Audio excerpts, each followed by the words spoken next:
शांताकारं भुजंगशयनं पद्मनाभं सुरेशं विश्वाधारं गगनसदृशं मेघवर्णं शुभांगं लक्ष्मीकान्तं कमलनयनं योगिभिध्यानगम्यं वंदे विष्णुभवभयहरं सर्वलोकैकनाथं। मंगलम भगवान विष्णु मंगलम गरुड़ध्वज मंगलम पुंडरीकाक्ष मंगलाय तनोहरि। ओम नमो भगवते वासुदेवाय। आज का दिन आप सभी के लिए मंगलमय हो। आइए सुनते हैं वैशाख मास कथा का 16वां अध्याय। श्री सुखदेव जी कहते हैं, परीक्षित, देवर्षि नारद अपने शरणागत भक्त चित्रकेतु को इस विद्या का उपदेश करके महर्षि अंगिरा के साथ ब्रह्मलोक को चले गए। राजा चित्रकेतु ने देवर्षि नारद के द्वारा उपदिष्ट विद्या का उनके आज्ञा अनुसार 7 दिन तक केवल जल पीकर बड़ी एकाग्रता के साथ अनुष्ठान किया। तदनंतर उस विद्या के अनुष्ठान से 7 रात के पश्चात राजा चित्रकेतु को विद्याधरों का अखंड आधिपत्य प्राप्त हुआ। इसके बाद कुछ ही दिनों में इस विद्या के प्रभाव से उनका मन और भी शुद्ध हो गया। अब वे देवाधिदेव भगवान शेष जी के चरणों के समीप पहुंच गए। उन्होंने देखा कि भगवान शेष जी सिद्धेश्वरों के मंडल में विराजमान हैं। उनका शरीर कमल नाल के समान गौर वर्ण है। उस पर नीले रंग का वस्त्र फहरा रहा है। सिर पर किरीट, पांव में बाजूबंद, कमर में करधनी और कलाई में कंगन आदि आभूषण चमक रहे हैं। नेत्र रत्नारे हैं और मुख पर प्रसन्नता छा रही है। भगवान शेष का दर्शन करते ही राजर्षि चित्रकेतु के सारे पाप नष्ट हो गए। उनका अंतःकरण स्वच्छ और निर्मल हो गया। हृदय में भक्ति भाव की बाढ़ आ गई। नेत्रों में प्रेम के आंसू झलक आए।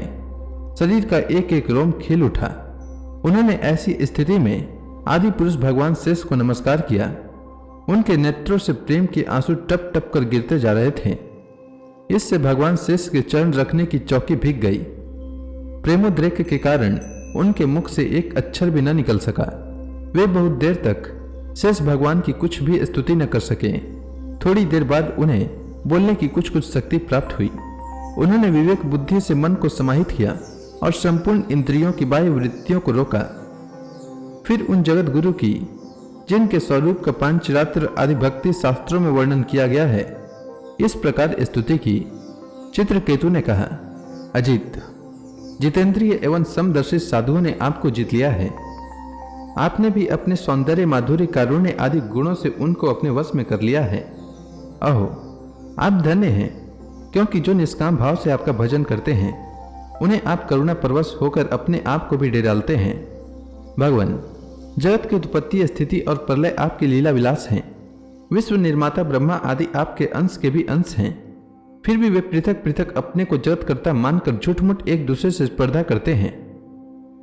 नन्हे से नन्हे परमाणु से लेकर बड़े से बड़े महत्त्व पर्यंत संपूर्ण वस्तुओं के आदि, अंत और मध्य में आप ही विराजमान हैं तथा स्वयं आप आदि, अंत और मध्य से रहित हैं। क्योंकि किसी भी पदार्थ के आदि और अंत में जो वस्तु रहती है वही मध्य में भी रहती है।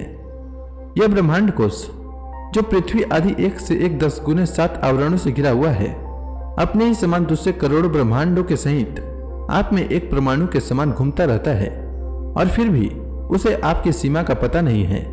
इसलिए आप अनंत हैं। जो नर पुरुष केवल विषय भोग ही चाहते हैं वे आपका भजन न करके आपकी विभूति स्वरूप इंद्रादि देवताओं की उपासना करते हैं। प्रभु, जैसे राजकुल का नाश होने के पश्चात उसके अनुयायियों की जीविका भी जाती रहती है, वैसे ही क्षुद्र उपास्य देवों का नाश होने पर उनके दिए हुए भोग भी नष्ट हो जाते हैं।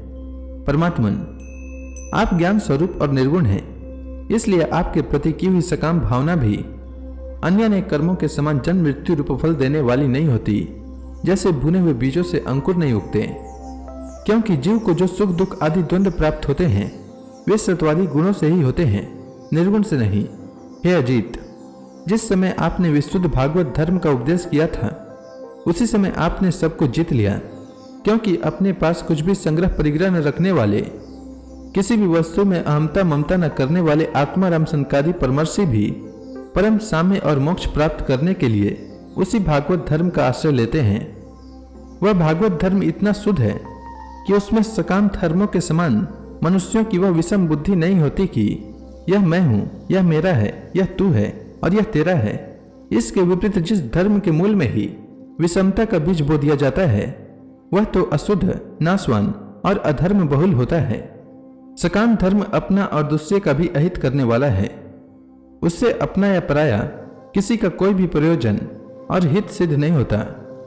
प्रत्युत सकाम धर्म से जब अनुष्ठान करने वाले का चित्त दुखता है तब आप रुष्ट होते हैं, और जब दूसरे का चित्त दुखता है तब वह धर्म नहीं रहता, अधर्म हो जाता है। भगवान, आपने जिस दृष्टि से भागवत धर्म का निरूपण किया है वह कभी परमार्थ से विचलित नहीं होती। इसीलिए जो संत पुरुष चर अचर समस्त प्राणियों में समदृष्टि रखते हैं वही उसका सेवन करते हैं। भगवान, आपके दर्शन मात्र से ही मनुष्यों के सारे पाप क्षीण हो जाते हैं। यह कोई असंभव बात नहीं है, क्योंकि आपका नाम एक बार सुनने से ही नीच पुरुषों का भी संसार से मुक्ति हो जाता है। भगवान, इस समय आपके दर्शन मात्र से ही मेरे अंतःकरण का सारा मल धुल गया है। सो ठीक ही है, क्योंकि आपके अनन्य प्रेमी भक्त देवर्षि नारद जी ने जो कुछ कहा है वह मिथ्या कैसे हो सकता है। हे अनंत, आप संपूर्ण जगत के आत्मा हैं, अतएव संसार में प्राणी जो कुछ करते हैं वह सब आप जानते ही रहते हैं। इसलिए जैसे जुगनू सूर्य को प्रकाशित नहीं कर सकता, वैसे ही परम गुरु आपसे मैं क्या निवेदन करूं। भगवान, आपकी अध्यक्षता में सारे जगत की उत्पत्ति, स्थिति और प्रलय होती है। कुयोनि जन भेद दृष्टि के कारण आपका वास्तविक स्वरूप नहीं जान पाते। आपका स्वरूप वास्तव में अत्यंत शुद्ध है। मैं आपको नमस्कार करता हूँ। आपकी चेष्टा से शक्ति प्राप्त करके ही ब्रह्मा आदि लोकपालगण चेष्टा करने में समर्थ होते हैं। आपकी दृष्टि से जीवित होकर ही ज्ञानेंद्रियां अपने अपने विषयों को ग्रहण करने में समर्थ होती हैं। यह भूमंडल आपके सिर पर सरसों के दाने के समान जान पड़ता है। मैं आप सहस्त्र शीर्षा भगवान को बार बार नमस्कार करता हूँ।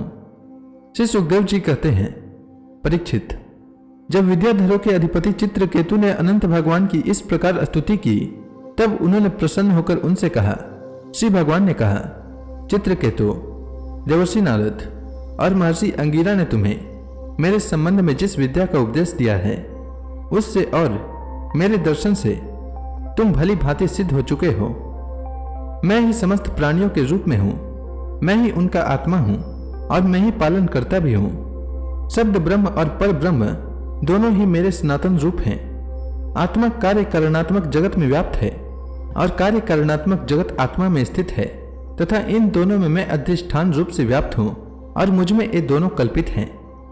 जैसे स्वप्न में सोया हुआ पुरुष स्वप्नांतर होने पर संपूर्ण जगत को अपने में ही देखता है और स्वप्नांतर टूट जाने पर स्वप्न में ही जागता है तथा अपने को संसार के एक कोने में स्थित देखता है, परंतु वास्तव में वह भी स्वप्न ही है। वैसे ही जीव की जागृत आदि अवस्थाएं परमेश्वर की ही माया है। यों जानकर सबके साक्षी मायातीत परमात्मा का ही स्मरण करना चाहिए। सोया हुआ पुरुष जिसकी सहायता से अपनी निद्रा और उसके अतीन्द्रिय सुख का अनुभव करता है वह ब्रह्म मैं ही हूँ। उसे तुम अपनी आत्मा समझो। पुरुष निद्रा और जागृत इन दोनों अवस्थाओं का अनुभव करने वाला है। वह उन अवस्थाओं में अनुगत होने पर भी वास्तव में उनसे पृथक है। वह सब अवस्थाओं में रहने वाला अखंड एक रस ज्ञान ही ब्रह्म है, वही पर ब्रह्म है। जब जीव मेरे स्वरूप को भूल जाता है तब वह अपने को अलग मान बैठता है। इसी से उसे संसार के चक्कर में पड़ना पड़ता है और जन्म पर जन्म और मृत्यु पर मृत्यु प्राप्त होती है। यह मनुष्य योनि ज्ञान और विज्ञान का मूल स्रोत है। जो इसे पाकर भी अपने आत्म स्वरूप परमात्मा को नहीं जान लेता उसे कहीं किसी भी योनि में शांति नहीं मिल सकती। राजन, सांसारिक सुख के लिए जो चेष्टाएं की जाती है उसमें श्रम है, क्लेश है, और जिस परम सुख के उद्देश्य से वे की जाती हैं उसके ठीक विपरीत परम दुख देती हैं। किंतु कर्मों से निवृत्त हो जाने में किसी प्रकार का भय नहीं है। यह सोचकर बुद्धिमान पुरुष को चाहिए कि किसी प्रकार के कर्म अथवा उनके फलों का संकल्प न करें। जगत के सभी स्त्री पुरुष इसीलिए कर्म करते हैं कि उन्हें सुख मिले और उनका दुखों से पिंड छूटे, परंतु उन कर्मों से न तो उनका दुख दूर होता है और न उन्हें सुख की ही प्राप्ति होती है। जो मनुष्य अपने को बहुत बड़ा बुद्धिमान मानकर कर्म के पछड़ों में पड़े हुए हैं उनको विपरीत फल मिलता है। यह बात समझ लेनी चाहिए। साथ ही यह भी जान लेना चाहिए कि आत्मा का स्वरूप अत्यंत सूक्ष्म है। जागृत, स्वप्न, सुषुप्ति इन तीनों अवस्थाओं तथा इनके अभिमानियों से विलक्षण है। यह जानकर इस लोक में देखें और परलोक के सुने हुए विषय भोगों से विवेक बुद्धि के द्वारा अपना पिंड छुड़ा लें और ज्ञान तथा विज्ञान से ही संतुष्ट रहकर मेरा भक्त हो जाएं। जो लोग योग मार्ग का तत्व समझने में निपुण हैं उनको भली भांति समझ लेना चाहिए कि जीव का सबसे बड़ा स्वार्थ और परमार्थ केवल इतना ही है कि वह ब्रह्म और आत्मा की एकता का अनुभव कर ले। राजन, यदि तुम मेरे इस उपदेश को सावधान होकर सदा भाव से धारण करोगे तो ज्ञान और विज्ञान से संपन्न होकर शीघ्र सिद्ध हो जाओगे। श्री सुखदेव जी कहते हैं, राजन, जगत गुरु विश्वात्मा भगवान श्रीहरि चित्रकेतु को इस प्रकार समझा बुझाकर उनके सामने ही वहां से अंतर्धान हो गए। तो इसी के साथ यह अध्याय समाप्त हुआ। इसके आगे की कथा मैं कल के अध्याय में सुनाऊंगा। तब तक के लिए भगवान हरि का नाम लेते रहें। तो प्रेम से बोली भगवान विष्णु की जय, श्री कृष्ण भगवान की जय, समस्त देवी देवताओं की जय।